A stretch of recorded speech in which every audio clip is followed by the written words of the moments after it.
Recital. And a couple of things before we start would be helpful. If you have your telephone with you, would you please double check to make sure it's on silent or turned off so that we don't have any intrusive sounds. This concert lecture recital event is being recorded for his committee, for the members of his committee that can't be here tonight. So we want to make sure that we have the best audio possible. Following his presentation, there will be some time left over for questions from the audience. We encourage you to participate, ask questions. That's part of the process of the lecture recital for a composer, is to make a presentation, make your piece, and then take responses from the audience, so forth and so on. So please feel free to do so, and don't be shy about asking questions. Can't think of anything else except to thank you again for being here and enjoy the show.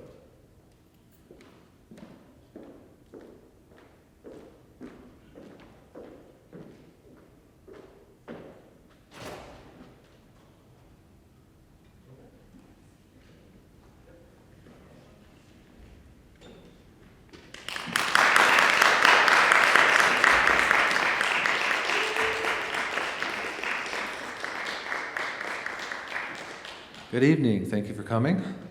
My name is Dustin Schultz. Thank you, Dr. Lamb. The presentation tonight is Layers of Motion, Understanding Meter and Metric Dissonance. So we've got a lot of information to cover, so we're gonna start moving here. So let's get this party started. Here we go. All right, so the goals for tonight. We're gonna define meter, then we're gonna define metric dissonance, and if we're gonna define metric dissonance, we might as well define metric consonance. And then we're going to demonstrate some examples from the repertoire and from my own music.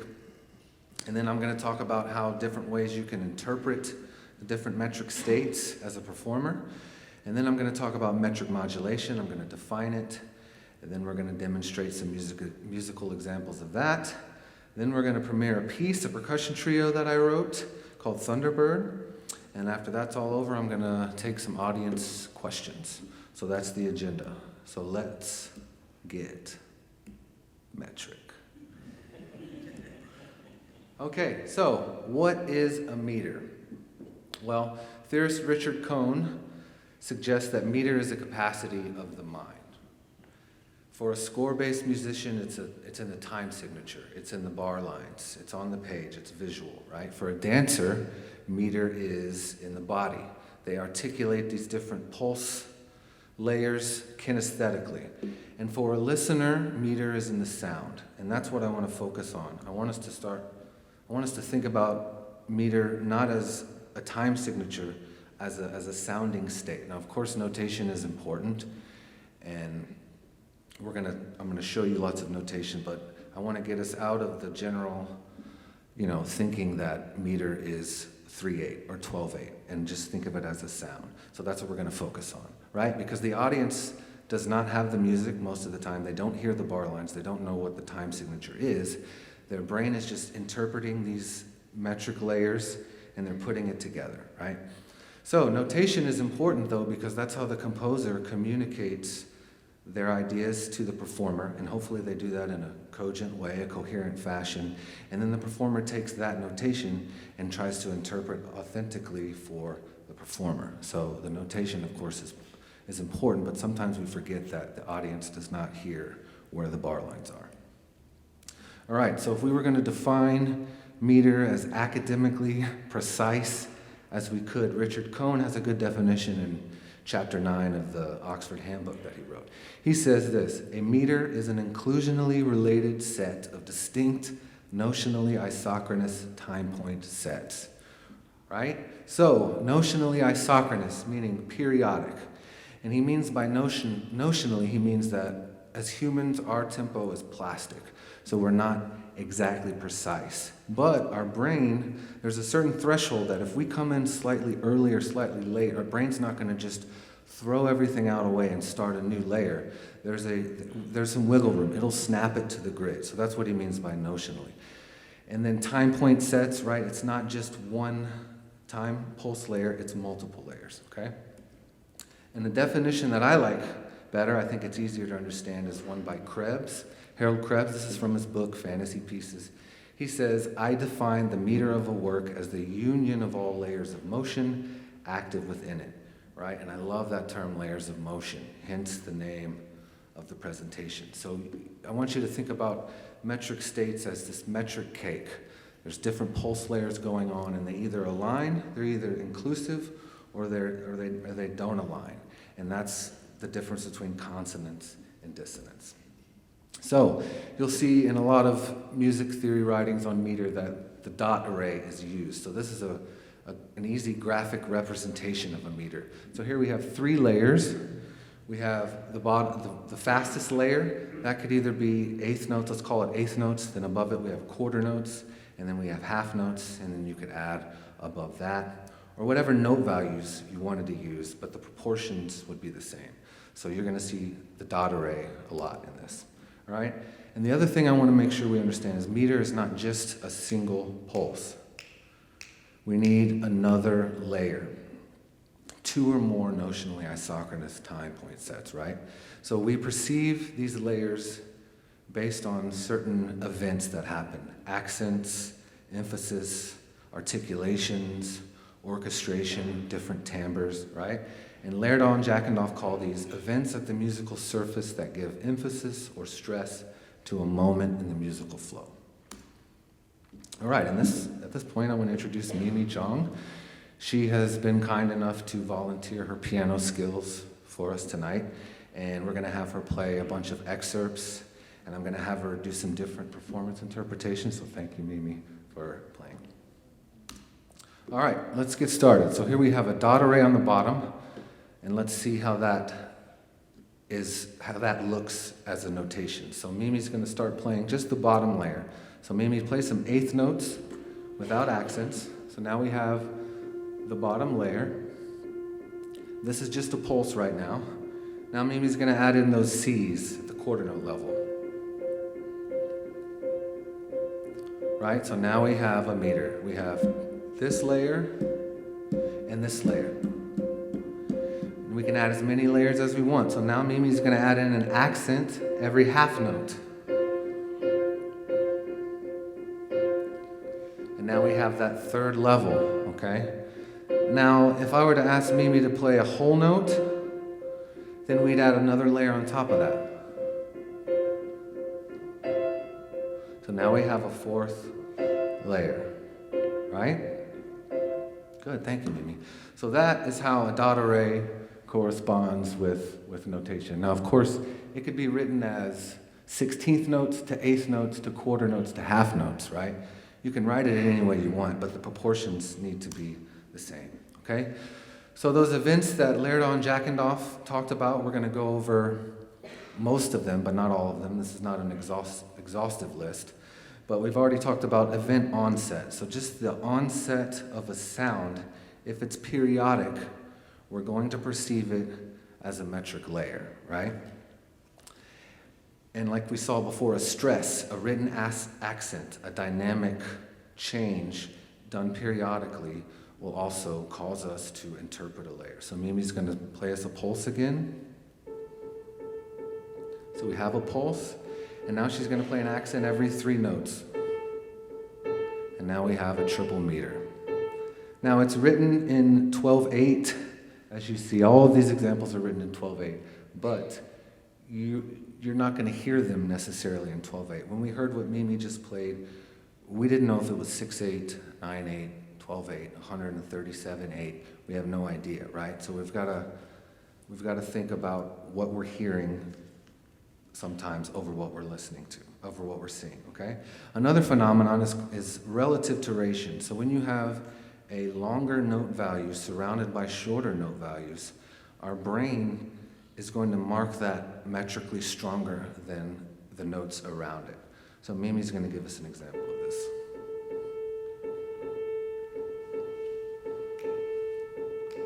So we hear the strong right there. Now what if Mimi started on the short note and she went short, long, short, long?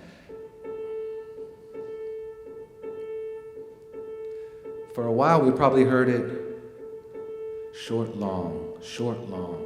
But eventually our brains, did your brains go? Did your brains turn and change it to the long note, right? So that's the power of a duration. Even though she didn't play it any louder, it was longer, and so it attracted more attention, okay? So next one is motivic onset and repetition. When, let's say, a 3-note motive is played and then it's repeated, as soon as it gets repeated, our brain marks it. Our brain says, uh-oh, this is going to repeat again. And because it's marked, we're going to make it, we're going to feel that as a strong beat. So Mimi's going to play a 3-note motive. So you feel it like this. 1, 2, 3. Okay? Now what if Mimi started on the 2nd note? She was playing A, B, C, A, B, C. What if she started on the B? We still hear it like that, right? Because that's where the repeat started, right? So the onset of a motivic repetition will mark it metrically, okay? So that is a big factor in us hearing these layers, and it has nothing to do with volume changes, okay? Harmonic changes. These examples are real basic, and so you need to imagine that it's going to be a lot messier and not quite as clean in real music, but I'm just going to give you real cut and dry examples. So Mimi's going to do a harmonic change. I want you guys to, if you can, let's do some audience participation. Tap your leg where you hear the meter.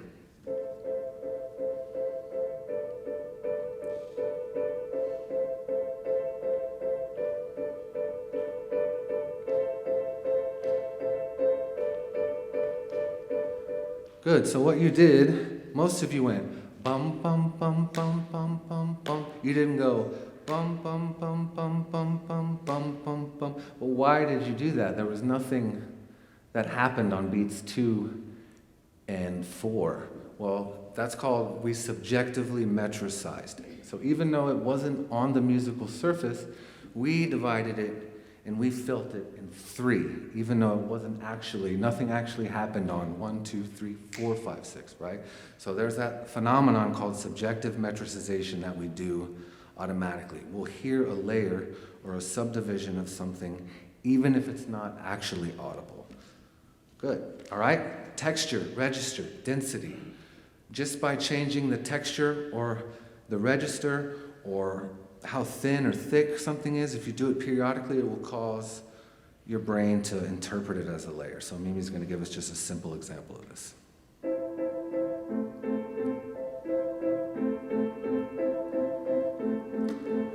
Right? So same chord, same pitch classes.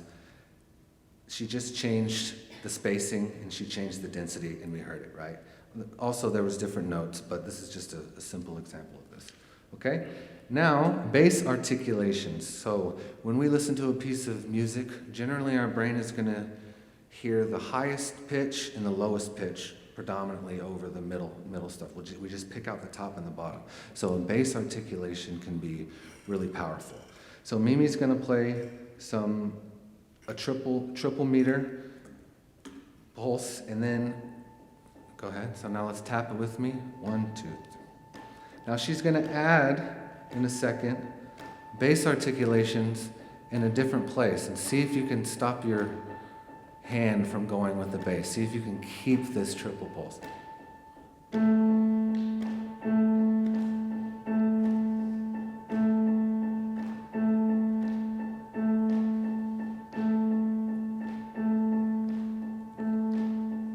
Right? So, do you see how that bass articulation it tried to pull you away from that 3. It tried to make you think in 4. 1, 2, 3, 4. 1, 2, 3, 4. But again, everything is all written in 12/8.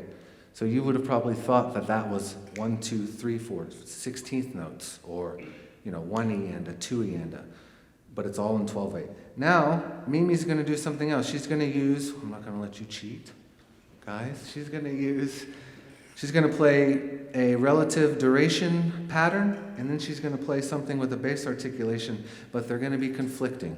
They're not going to be aligned or nested. And I want to see how you interpret it. So I want you to, after you hear her play it for a few seconds, I want you to just tap where you feel the beat. the meter, if you do it all, and I'm interested to see who does what, okay? So Mimi, try it.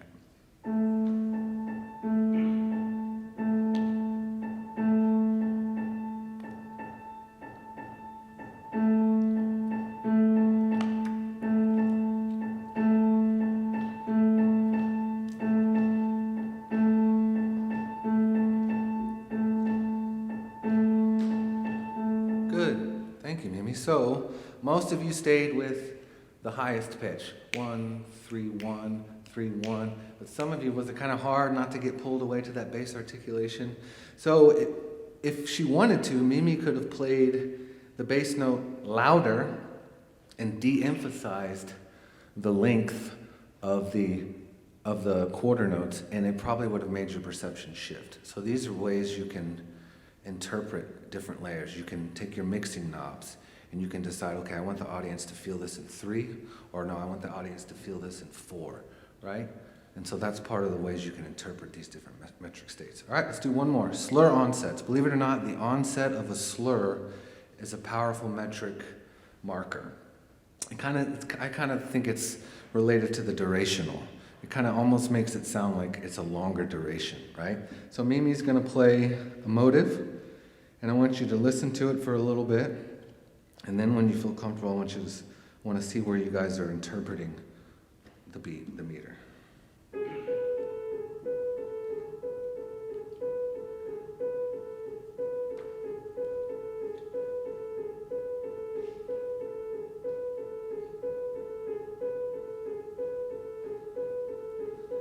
Exactly what I thought would happen. Okay, so a lot of you guys, when it started with a short note.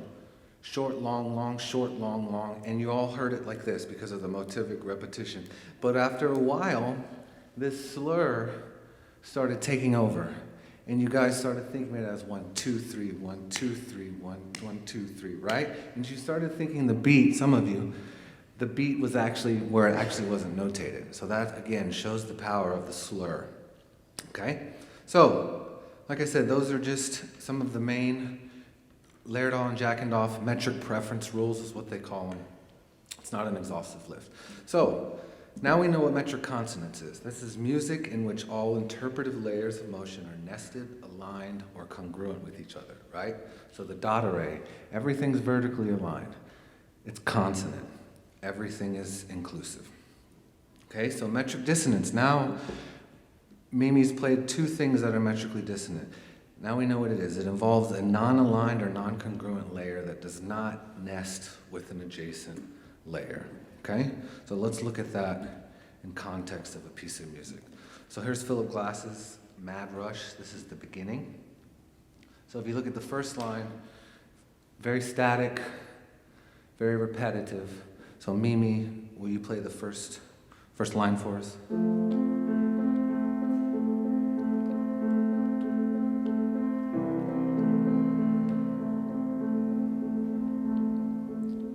Great, so we had this simple two-layer pulse. 1, 2, 1, 2, 1, 2, 1, 2. And then we had a harmonic change on beat 3. So you probably hear this as a hypermeter, a 2-measure hypermeter, right? So it's simple, it's static. So what Glass does to create a little bit of dissonance, a little bit of conflict and tension, is he adds in a dissonant metric state. So now Mimi's going to play the whole thing, Mimi. Play the first one and the second line, and you're going to hear how this one different triplet state conflicts and causes some tension.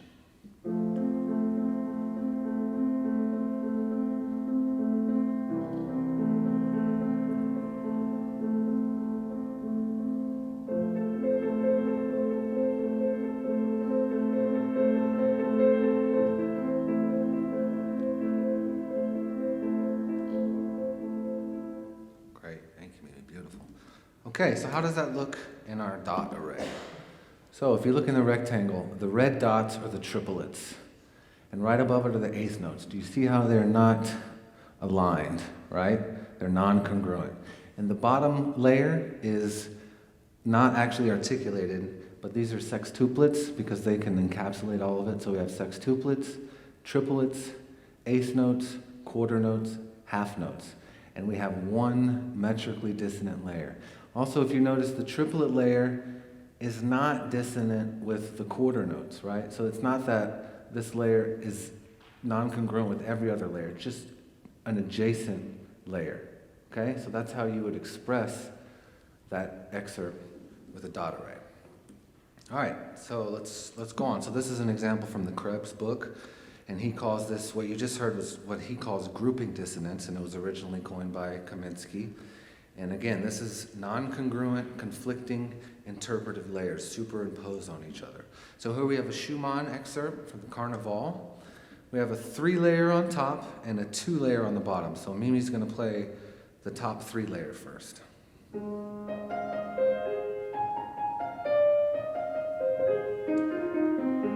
Right, so we either heard it as 1, 2, and 3, and 1, 2, and 3, and 1, or we heard it 1, da da da da dum, da da da da dum.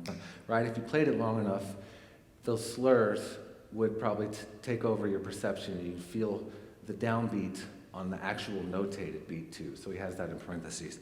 And now he's going to superimpose a 2-layer. He's going to keep the same time signature, but he's going to create, because of the different accents we talked about, he's going to create a 2-pulse layer in the left hand. So Mimi's just going to play the left hand.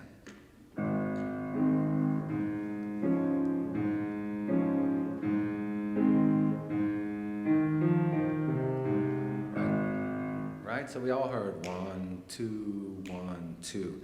Now we're going to put them together, and I'm going to ask you afterwards if you heard it in 3 or in 2, or it was too ambiguous and you couldn't tell. You heard a pulse, but you weren't able to group them in any sort of metric state.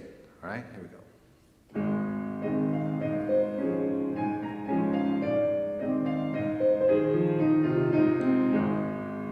Good, so raise your hand if you heard that in 3. Okay, raise your hand if you heard it in 2. Right, so, and raise your hand if you couldn't tell. Right? Yeah, so I generally hear it in 2 because for some reason that bass note pulls me away from the 3. But as a performer, Mimi can say, all right, I want the audience to hear this in 2. So she can emphasize, so she's going to turn up the levels on the left hand, and she's going to de-emphasize the accents of the 3-pulse layer, and then she can make you hear this in 2, or she could blend them together and make it more ambiguous. Either way, this sort of grouping dissonance creates an ambiguity and a vagueness. So, Mimi, did we talk about? Yeah. So Mimi's gonna mess with the knobs, the sliders. I get to choose which one? Yeah, player's choice tonight. Player's choice tonight.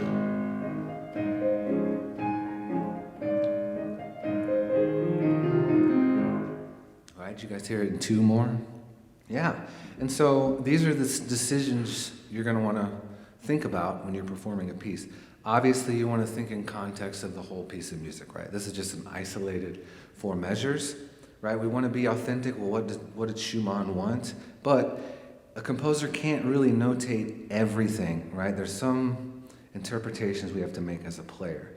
So if I were playing this piece, I would be thinking about it globally and not locally, and then I would make a decision on how I wanted to adjust my EQ. So those are, and this is with any piece of music. If you're directing an ensemble, if you're directing an orchestra, you're going to have these different metric layers going on, and it's going to be up to you or not to whether you want to blend them all together or you want to bring something out. Do you want the audience to hear this in 3? How do you want them to hear it, right?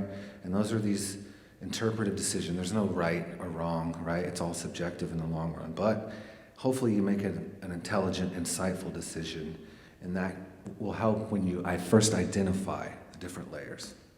Okay, so this is kind of now, if some of you heard it in 2, you saw the duck, or did you see the rabbit, right? You can see it in 2 different ways. Who sees the duck? Who sees the rabbit? Who sees nothing? I think the first time I saw this, when I was in my younger years, I could not see the rabbit. I just saw the duck, and I was like, there's no rabbit, because I couldn't see the mouth. So, right, each person has their own subjective way that they interpret layers, okay?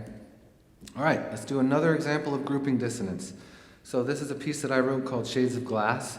This is actually the concert band version. I first wrote this as a percussion ensemble a long time ago, and it seemed to do pretty well. And I thought, well, I'd reimagine it as a wind band piece, and it'd be kind of a percussion ensemble concerto. So in that piece, there's just metric dissonance galore. So I've taken the piano part and some of the metallic instruments, and I'm going to show you how there is a 2-layer that's going along on the piano, and then I bring in this 3-layer melody, and you can kind of hear how the 2-layer kind of gets dissolved into the 3-layer, and you don't really know what's going on. It's sort of ambiguous.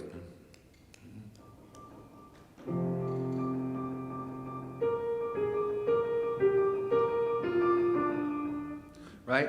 So you're confident in the 2s, then all of a sudden the 3, dun, dun, dun, dun, dun, dun, dun, dun, dun, and then we have this conflict, right? 3 over 2, and we call that a hemiola, by the way. So 3 against 2 ratio is generally referred to as a hemiolic relationship in Western music. It's pretty much, I would say, the most common metric dissonance is 3 against 2, right? Or, I do a lot of 4 against 3s, but we don't really have a lot of 5s and 7s and 10s in Western culture. Like, for example, South India, 5s would be more ubiquitous, okay? So that is the way I've created ambiguity and vagueness by kind of usurping the 2 pulse into the 3, all right? Now, here's another example of how I use a grouping dissonance to create forward energy. So I'm going to play you a clip of this part of this piece. There's going to be a big climax in the winds, and then the winds are going to drop out, and you're going to hear this line,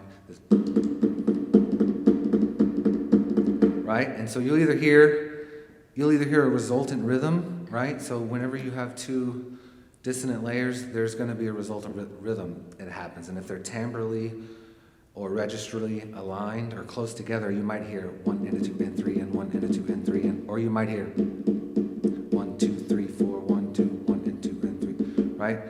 Again, it's subjective, but either way, I hope you'll agree that when you hear it, it's creating a forward momentum. So let's listen to this little excerpt. So this piano part's not going to come in for a few seconds.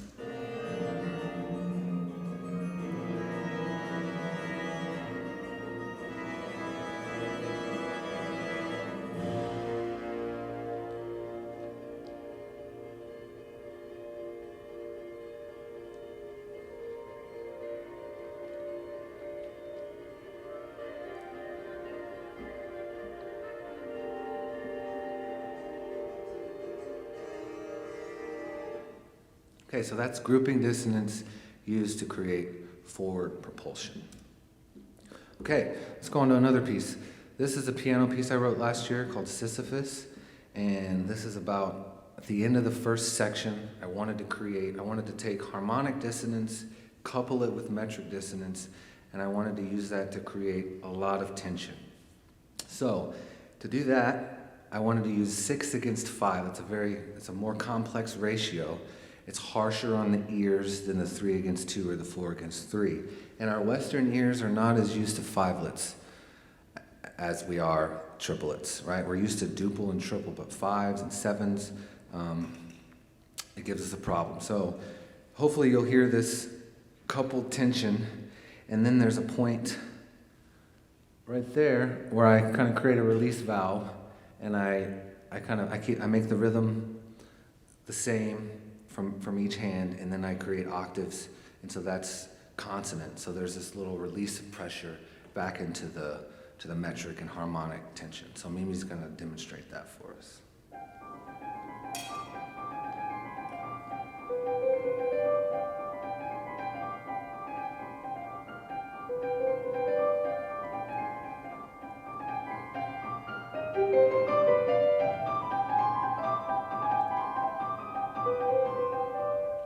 Good. So that probably felt uncomfortable, right? And that's what I wanted.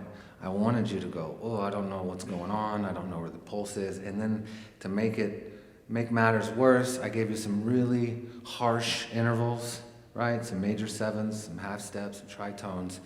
And I used them together, and it doubled the harmonic tension, okay? So that's the way you can create tension, not just by pitch intervals. You can do it metrically as well. All right, so that was grouping dissonance. Let's talk about displacement dissonance. This is when you have the same cardinality of pulse layers, but they're offset. Okay, so this is a good graph from A Generative Theory of Tonal Music by Lerdahl and Jackanoff. And notice they do their dot arrays upside down. So you'll see them different ways, right? Fastest to slowest or fastest to slowest. So here you have a 2-pulse and another 2-pulse, and they're stacked on top of each other, but they're non-aligned. So they never meet. So this is what we call displacement dissonance. And I would argue that this is a more mild type of dissonance. So let's see this in another Krebs example.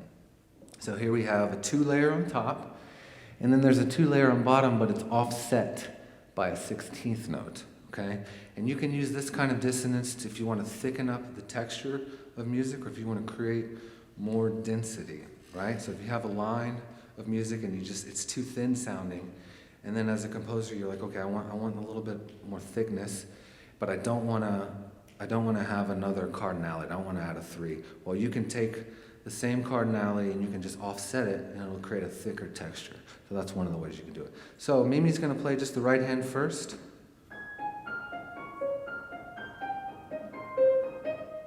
Okay. 2-pulse, 1, 2, 1, 2, 1, 2. Now Mimi's going to play the left hand. Right? And so now they're going to be played, she's going to play it together, they're going to be offset. And I'm interested to hear how you hear this compared to how I hear it. So Mimi's going to demonstrate that.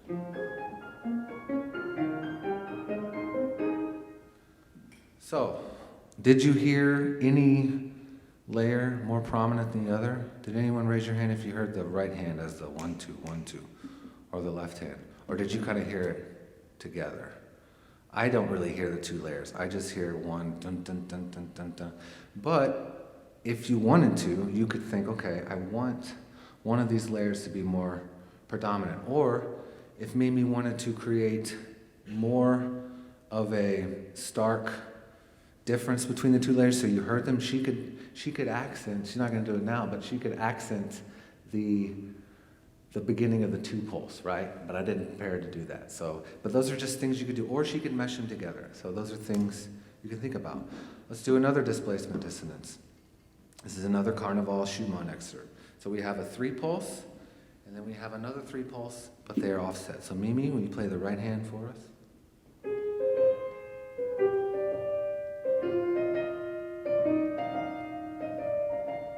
Right, so you probably heard it. 1, dun, da 1, 2, 3, 1, 2, 3. Even though it's 3, 1, 2, 3, 1, 2. We're not, if you weren't looking at the music, you would hear it that way. Now, the layer that actually aligns with the notated bar lines is the left hand. So Mimi, can you play the left hand for us?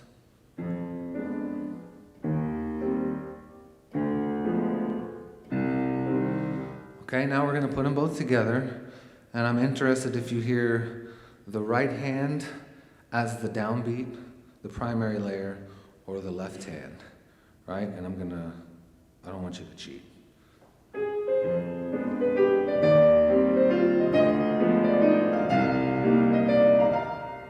Okay?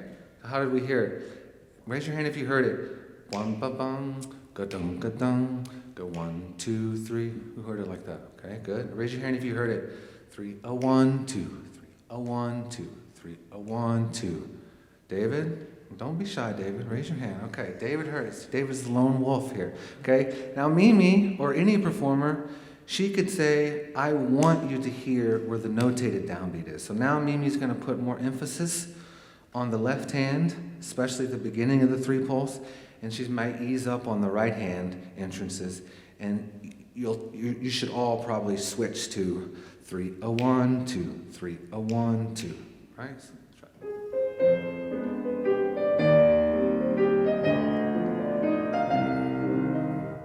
See how that changed, right? So as a performer, you can adjust those mixing knobs, and you can change the way people perceive the meter. Pretty cool phenomenon. Also, I would add, while I'm thinking about it, looking at the music while you're playing it, I believe, affects your perception of how you feel it, right? So in other words, the way rhythms are grouped in their brackets and their bar lines, well, I believe affects how you perceive how it sounds. But we've got to remember the audience does not have the music. So sometimes we've got to think about, okay, I want to listen to it without seeing it so that I have a true audience perspective, right? So the vision has an effect on how you're interpreting the sound, I believe, in my opinion. Okay, so we've had direct, what we just saw, that was the superimposition of non-congruent or non-aligned layers. There's also indirect dissonance, okay? This is the juxtaposition. So if you're going along in a 3-pulse, and then all of a sudden you change to a 2-pulse, there's going to be a moment in time. So when you're listening to a piece of music, your brain is establishing the meter, and it's interpreting everything through that metric state. When you change it, there's a split second where your brain is trying to fit in what it's hearing with the meter that it's already been going through inertia, and then it doesn't know what to do, and then eventually it passes a threshold of memory, and the new meter takes over. So that's why indirectly dissonance can happen. So let's see a couple examples of that. So here we have Grieg's lyric pieces. This is from the Grandmother's Minuet. So you see we have 2 pulses that are juxtaposed against 3 pulses. So we have this oscillation of 2 and 3, but they're governed by a higher 6th pulse. So it's not really going to sound that dissonant. But Grieg, I imagine he said, you know what, the audience is falling asleep right now to this lovely waltz. I'm going to throw a wrench in the spoke. So what he did was he decided to take a 5-note motive and all of a sudden put it in there. And what you hear, as soon as that 5-note motive repeats, your brain's going to go, oh, we have a repetition. I'm marking it. And then it's going to go, wait a minute, that wasn't in my 6 that I've been used to. And it's going to cause tension. And then Grieg's going to make you feel uncomfortable. Then he's going to put you back to bed and you're going to go to sleep. Okay? So let's see if you can hear that.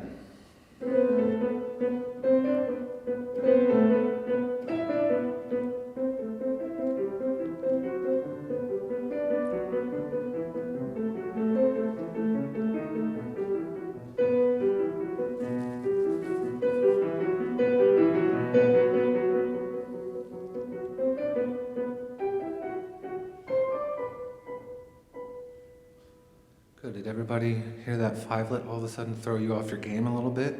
Right? Even I would argue that even if I didn't tell you about it, something would have happened. You may not have known, you may not have been consciously aware that, okay, we went from 6 to 5, but something was different. And that is due to the motivic onset and repetition, right?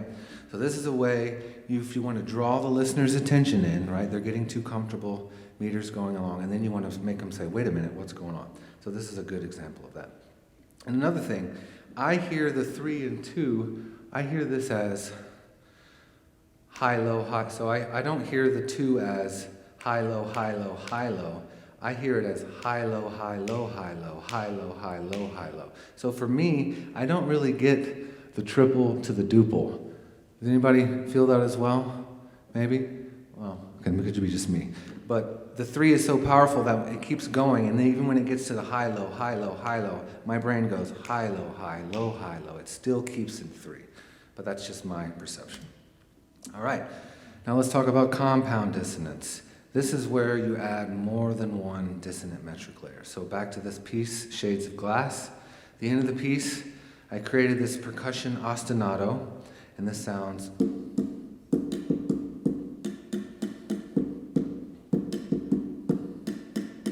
Right, so we have this 4 pulse, 1 being the 16th note, and then I have a little dissonant measure of 3. Boom, boom, boom, bam, boom, boom, boom, da, da, da, da, and that kind of accelerates you to the end of the bar, and then you release back into it. But I'm not changing actually the meter. Okay, so what's going to happen is you're going to hear the brass having this really slow metric layer. Then the bass drums are going to come in and they're going to start terracing. Players are going to add in. It's going to start conflicting. And then on top of that, the woodwinds are going to be doing their own thing. More of a 1, 2, 3, 1, 2, 3, 1, 2, 3. And then on top of that, the metallic instruments, percussion instruments, are going to be playing another sort of melodic theme that they repeat. And it's going to be in another metric layer. So the score is all in 3/4. It's all in the same tempo, but you're going to hear, hopefully, all these different layers come together and climax, and so this is the end of this piece. So hopefully you'll hear what I'm talking about.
Right? So your brain may not have known what to listen to, and that's on purpose. I wanted to create this sort of complex, multi-textured fabric that keeps growing and growing, okay?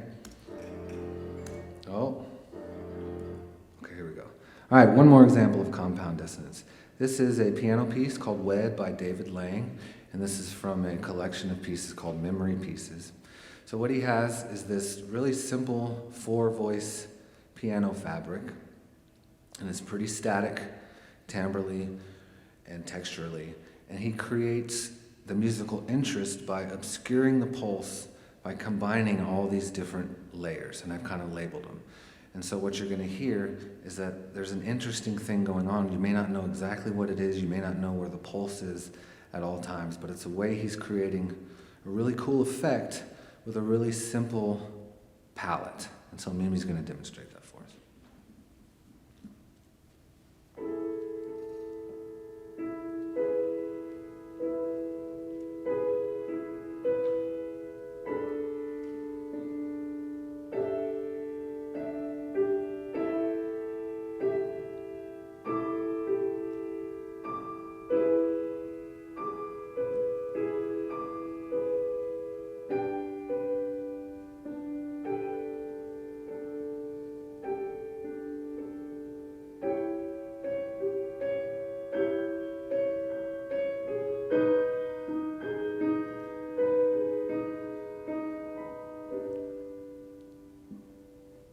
Excellent. All right, yeah. So you see what he did there. He obscured the pulse by superimposing different states. Now you could, there's room for interpretation, right? You could highlight more of the dissonant layers to create even more of a bite to it, or you could play them all equally and mesh them all together, or you could make sure that the audience always knew where the beat was by making sure those quarter notes are articulated loudly enough to be the most prominent. So there's lots of things you can do, okay? So those are our dissonance states. We had grouping dissonance, indirect dissonance, compound dissonance, right? And I want to get to one more thing tonight. I want to talk about metric modulation. The best definition I could find in this is a change in tempo or pulse grouping in which the value is derived from a note value or pulse grouping before the change. Still doesn't make a lot of sense, right? So a lot of us haven't actually encountered metric modulation. Most of us don't play Elliott Carter's string quartets, or his, we're not all privy to this. I certainly didn't know what metric modulation is for a long time, so I want to go over it. So this is where you have a tempo change, but instead of being an arbitrary change, one note value becomes another note value, but that stays durationally the same. So everything switches around it. So let's go with an example. So let's say we're in triplets, and instead of going from a 3 grouping, triplet, triplet, to a 4 grouping, triplet, triplet, triplet, triplet, and then back to the 3. So Mimi's going to play the first line.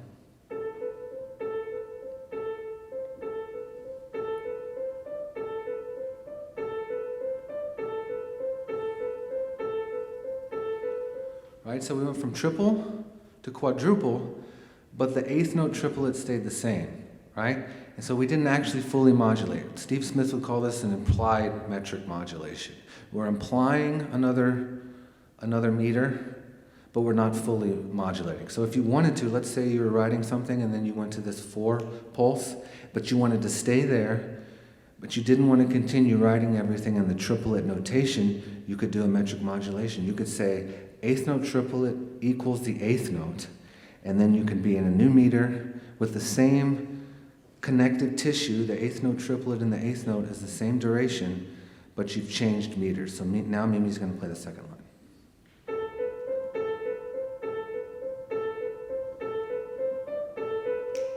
Now we're in a new meter. We went from 1 lolly, 2 lolly, triplet, 1 and 2 and 3 and 4 and, right? So it feels dissonant, but it feels like it's not arbitrary, right? We feel some sort of connected tissue. So that's what a metric modulation can do. And I first saw this when I was a senior in high school.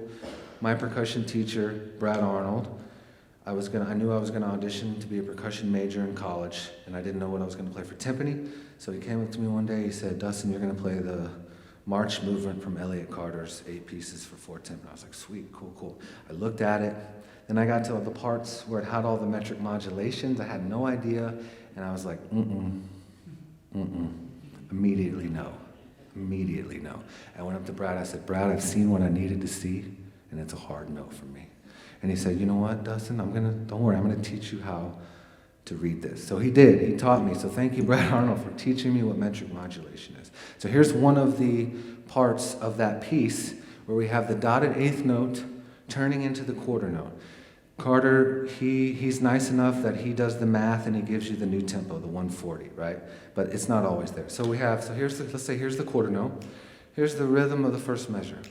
Digga-da-gung, gung, gung, gung, gung, right? So this dotted eighth note, digga-da-gung, gung, gung, gung, gung, it turns into the quarter note. So it sounds like this. Digga-da-gung, gung, gung, gung, gung, gung, gung, gung, gung. 2, 3, 4, bum, bum, bum, bum, bum. See how that works? That's metric modulation. So this is my first experience with that. And by the way, Elliott Carter, his music, he's the grandfather of metric modulation. Some of his string quartets. This piece called Night Fantasies for piano. This is our next example. Here, the triplet eighth note turns into the 16th note. So for triplets, we're thinking triplet, triplet, triplet, triplet, 1E and a 2E and a 3E and a 1E. And that's how you change. So Mimi's going to demonstrate this slower, and I want you to see if you can actually hear the modulation.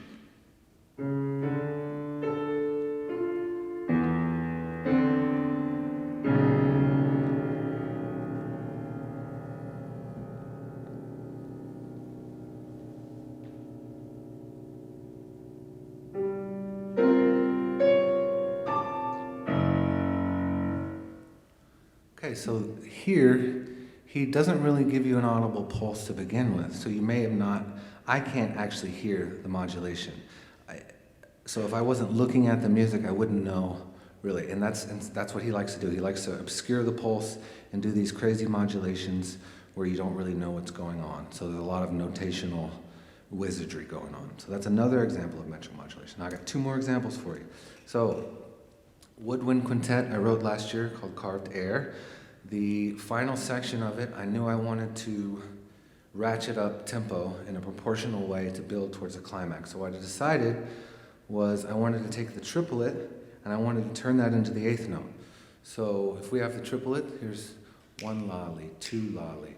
I wanted that to become the eighth note. So it'd go 1 lolly, 2 lolly, 3 lolly, 1 and 2 and 3 and 1 and 2 and 3 and, right? And then the new triplet is 1 lolly, 2 lolly, 3 lolly, 1 lolly, right?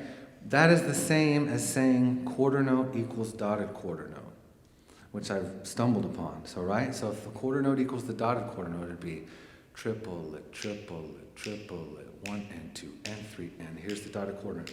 Here's the quarter note, right? So I call it, on the first 2 modulations, I used eighth note triplet to triplet because triplets are being played.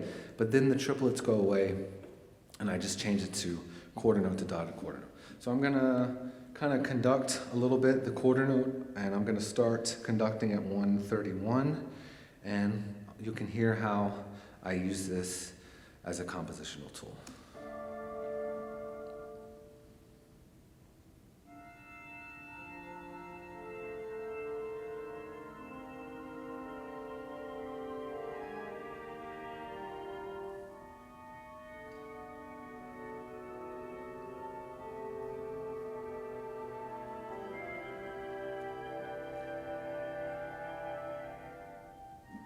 Second stave.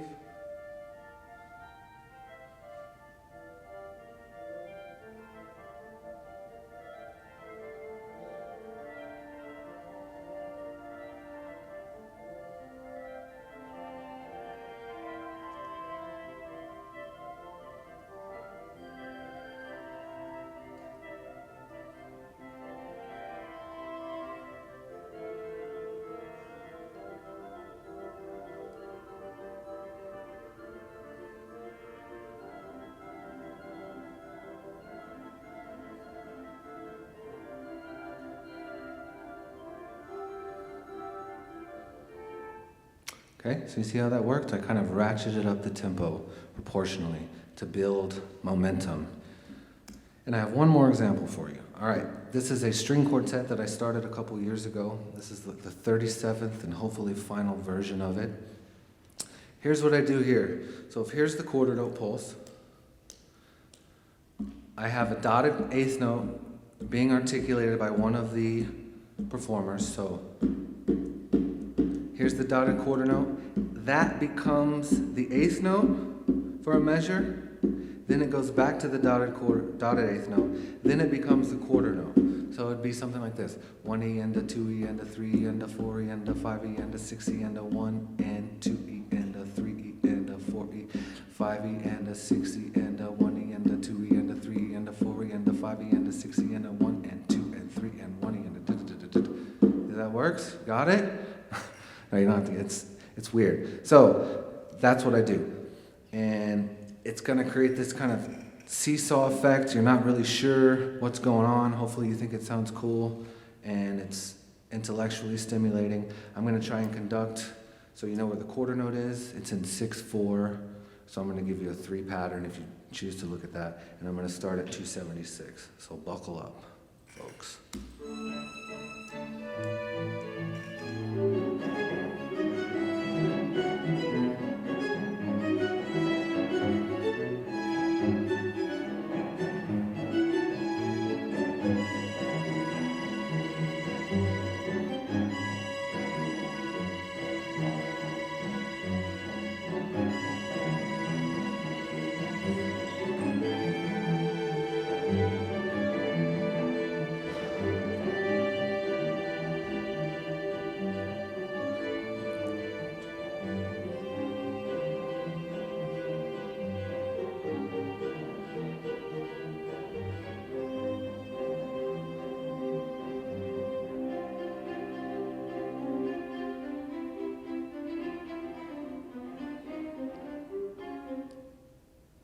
Okay, so that was how I did that in that piece. So that is your crash course in metric modulation. So if you would, please let's give Mimi Zhang a hand for performing. Thank you, Mimi.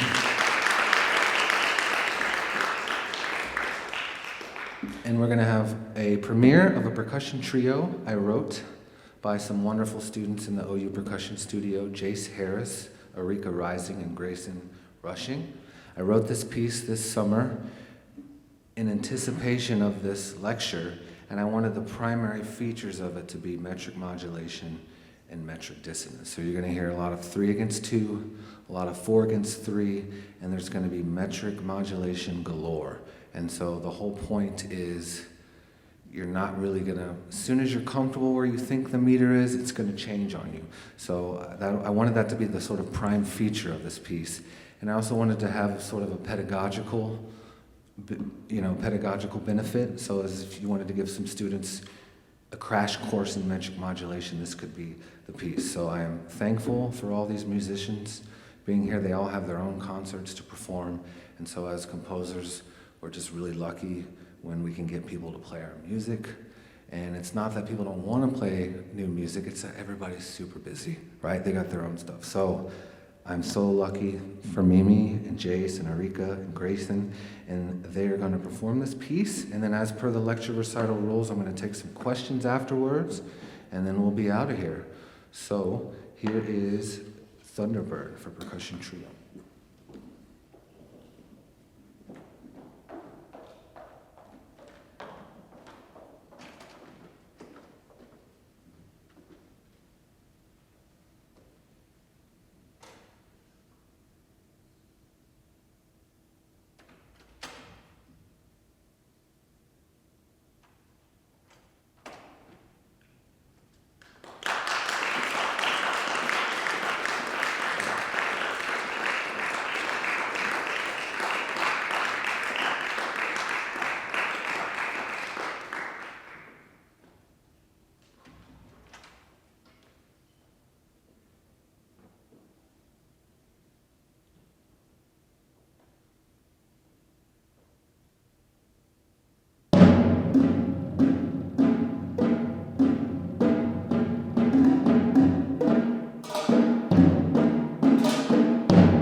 right, I hope you enjoyed it. I know I went a little long.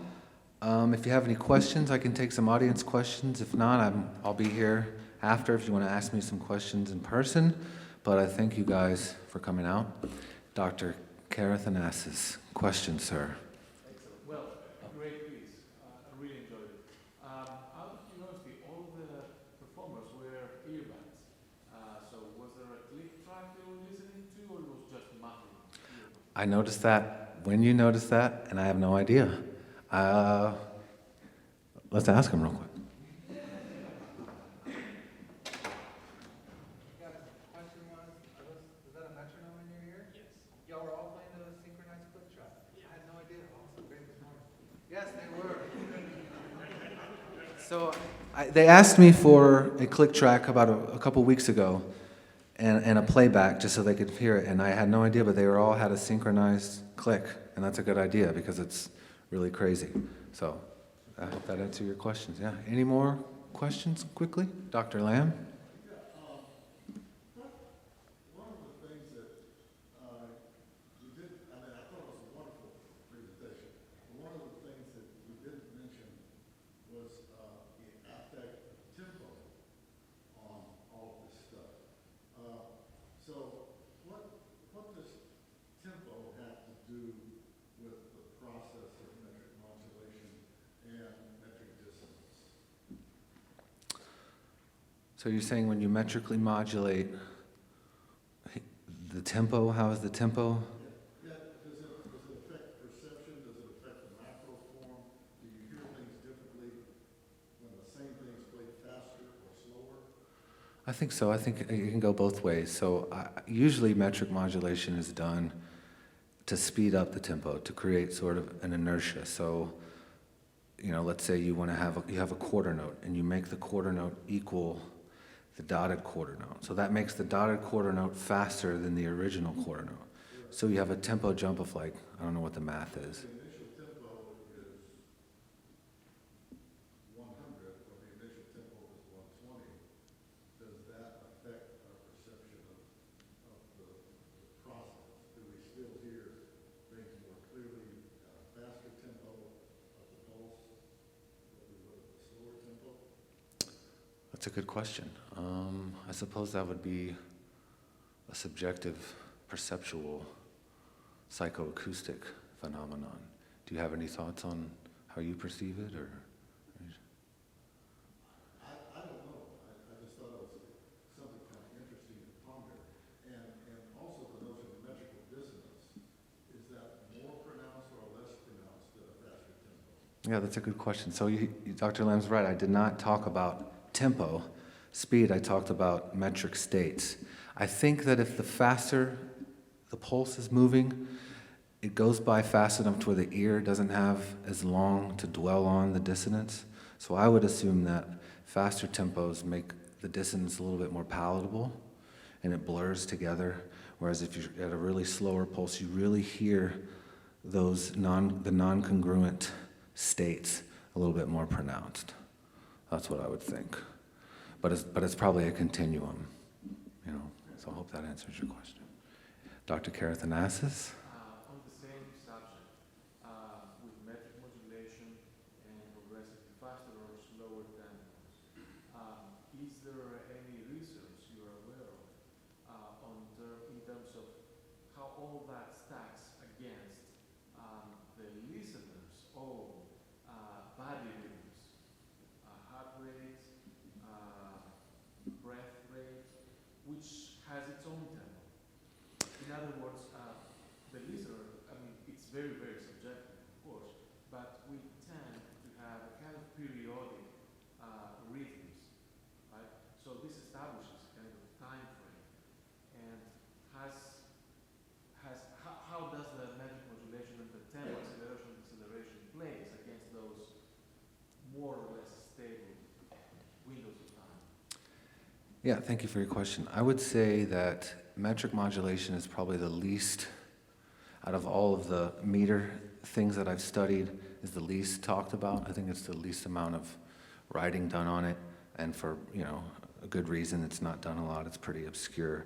But there's an overlap of in the psychological and psychoacoustic world, and the biological, the evolutionary biology world, I've read a few articles where they talk about how auditory scenes are interpreted differently based on, crude survival skills and how our heart rate can be affected and how our nervous system. So I know that there is connection there as far as the auditory system and the nervous system. I haven't read too much on that, but I think that would be a good thing to look into. It's a great question. Thank you. All right, do we have any other questions? I had a question about the Thunderbird piece. Why use found metal objects as opposed to metal percussion instruments of no pitch? Yeah, so thank you. Professor Sadler asked, why found sound? That's sort of my homage to John Cage. He called for a lot of ordinary objects. The middle 20th century avant-garde experimentalist composers were interested in using things that weren't originally designed for music as musical instruments. And so John Cage is one of the proponents of saying, all right, well, let's make everything can be a musical instrument. Noise, right? Noise can be music. This was a new thing, right? Edgar Varese was, organized noise can be music. So the first answer is homage to John Cage. The second answer is I want the players to have sort of ownership.